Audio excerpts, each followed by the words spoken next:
ছাগল নিয়ে মারামারি লাগছে। মা, আমি এখন ট্রেনে আছি, আমার বাড়িতে আসতে দাও, আমি দেখতেছি ব্যাপারটা, ঠিক আছে?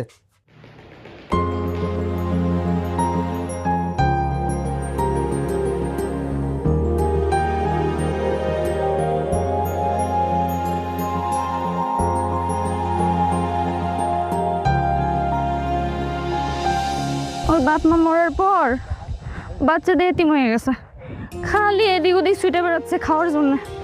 উফ, কোনো চিন্তা নাই, আমরা আছি না, এই যে খাওয়াবো এক্ষুনি।